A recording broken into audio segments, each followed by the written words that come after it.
Hi everyone, it is Monday morning, June 1st already. Good morning, I'm Daphne Walbridge from the First Year Principal, and I help new principals, first year principals, not only survive but thrive as first year educational leaders. And I do this by focusing on conscious leadership, creativity, and connection. So welcome. If you're just rolling in, let me know where you're listening from. Type in hello, give me a thumbs up, anything to let me know you can hear me properly. So this week, I will be hosting a 4-part series, which will focus on the culture, a positive staff culture. And as you know, being a principal, you set the tone in your school. You're the pulse. And if like they say, if the principal is sick, the whole school gets the cold, right? So this is a very important topic because your teachers and your staff, they are just like what Stephen Covey would call, again, I'm going to be citing from the 7 Habits of Highly Effective People. He calls them, or he would call these people the golden goose, right? So the golden goose philosophy. So if you've ever heard of this, type a 1 in the chat box below, so I know that you know what I'm talking about.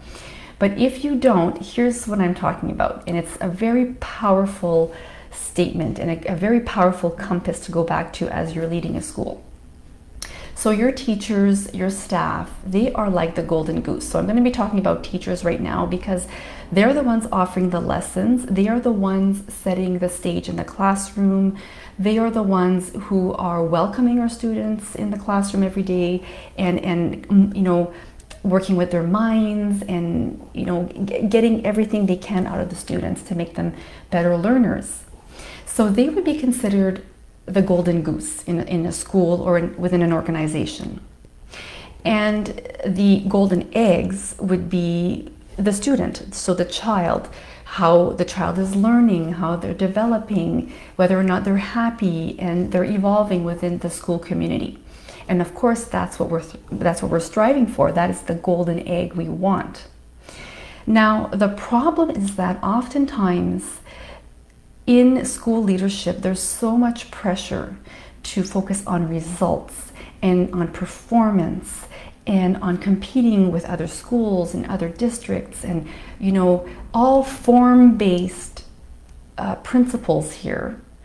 And it's putting a huge amount of pressure on staff, specifically teachers and school leaders and parents and children, right? The students here.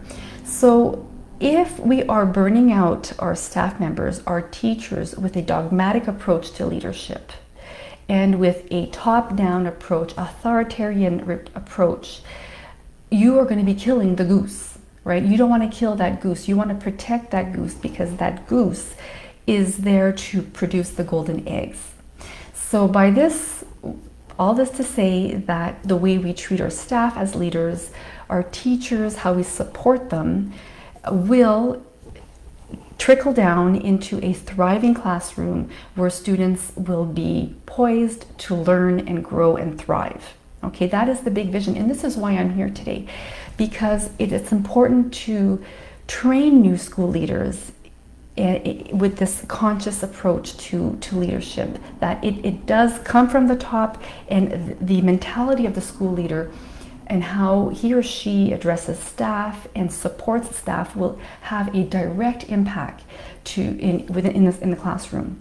Okay, so coming back to cultivating a positive staff culture, I'm gonna show you 3 ways that you can instantly boost staff culture. So if you're with me right now, if this is resonating with you, either as a parent, as a teacher, as a school leader, let me know and put in a thumbs up, I want to know, or a heart, do something to let me know that this resonates with you, because we are here for our kids. Remember, this is why we're here.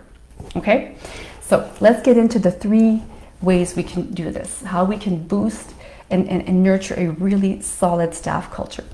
The first one starts at the beginning right before the school starts, even during the summer. You haven't even stepped foot in the school and already you can start boosting morale. How? By sending a survey to your staff, and I've done this, it was fabulous. You send a survey to your staff and you ask them, what are you looking for in a principal? What are the qualities you want your school to be known for? You know, different types of questions like this. And if you want to know what types of questions to ask, you can check the first year principal toolkit.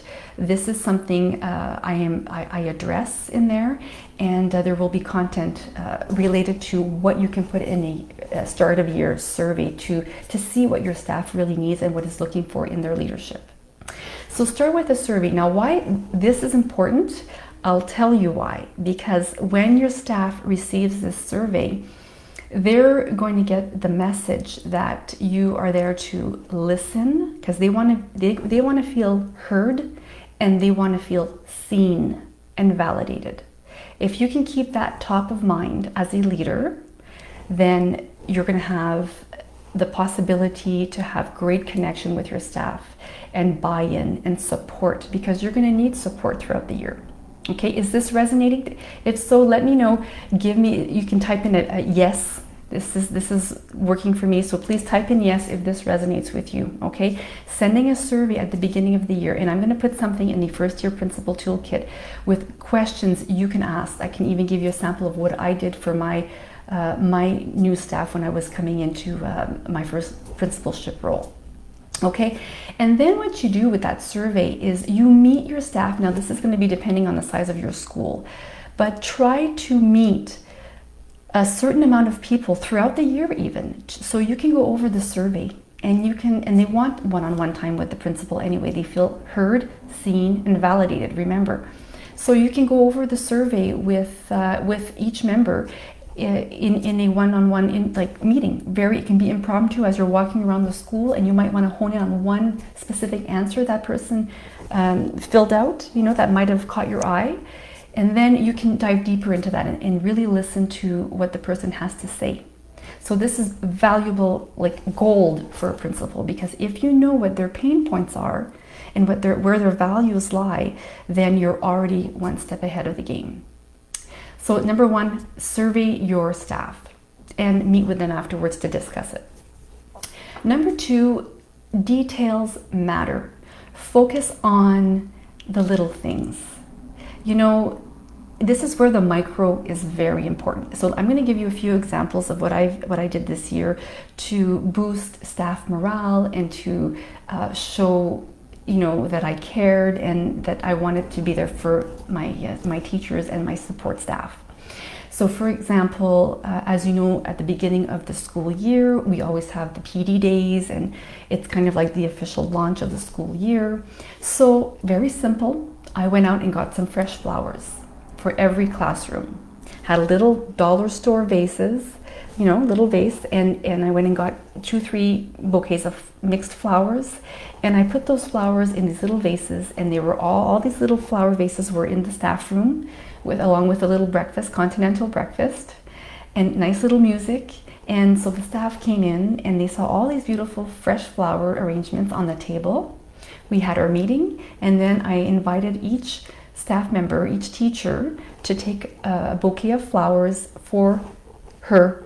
All women. We had a staff of 100% women on my staff. So they took this little vase and they brought it to their classroom. So this was a nice welcoming gift. And they had to do parent-teacher interviews the next day. So they had those flowers with them. It was welcoming for the parents.